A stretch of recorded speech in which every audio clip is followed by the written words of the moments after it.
Hello, John. How you doing? Thank you for meeting with me today. Today, we're going to go over a few of your assessments. You completed the Beck Depression Inventory, the Beck Anxiety Inventory, the Beck Hopelessness Scale, and the Beck Scale for Suicide Ideation. My overall goal today is to explain what each one of these results mean and then provide you with kind of a supportive outlook, kind of see if we can work through something together. So let's start with the first assessment that you took, our inventory.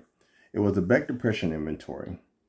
Now, this tool helps us understand the severity of the depression symptoms that you have. Unfortunately, for this test, you scored a 32, which puts you in the severe range. Now, remember, this doesn't mean there's something wrong with you. It just shows that you have a lot of emotional weight on you. People who usually score in this range have a sad feeling most of the time, kind of have cases of low self-esteem, maybe find it hard to enjoy basic day-to-day activities, or sometimes they even feel like they're a failure. Now, based on your response, it seems like you're kind of dealing with a little bit of all these emotions, but we're going to work through this one. The other test you took was the Beck Hopelessness Scale, the BHS. Now, the hopelessness scale, you scored a 13, which puts you in the moderate range.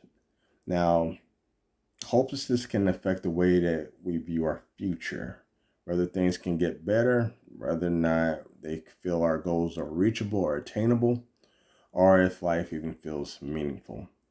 Now, your response shows that right now you're struggling to imagine positive things or seeing a positive outlook on the path that you're currently on.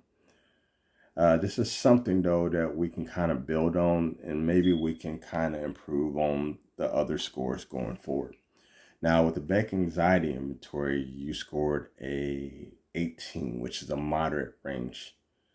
This tells me that you're kind of dealing with anxiety, um, and that you're experiencing, hard time relaxing, sometimes shakiness, even the physical emotional, the physical side of it, of having a shortness of breath.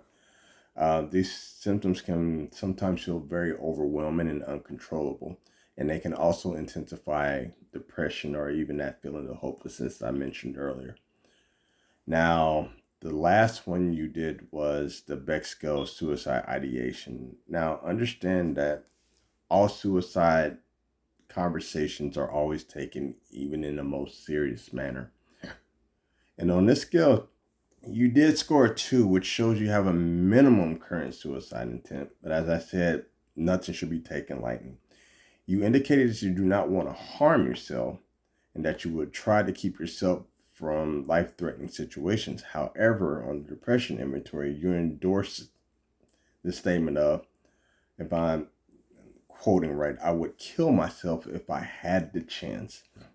Now, because of these reasons, you contradicted each other, and I want to explore some more therapeutic framing. It shows that your significant emotional distress, depression, anxiety, sense of hopelessness, feeling heavy, none of these scores define you, and remember that. Your safety and well-being are extremely important to me, and I want you to understand that we can create a plan going forward. So my first step will be, we need to talk openly about your safety and had any current thoughts of harming yourself. Secondly, we need to explore treatment options such as therapy, coping strategy, possibility of connecting with medical providers that feel appropriate. And finally, these assessments can help progress over time to begin to feel better. We'll be able to see these changes reflected together. I really appreciate your honesty in completing this assessment. I know it's not easy to look closely at painful emotion, but you're willing to do so shows strength and gives us a clear starting point for your healing journey. We'll take this one step at a time and we'll work on this together.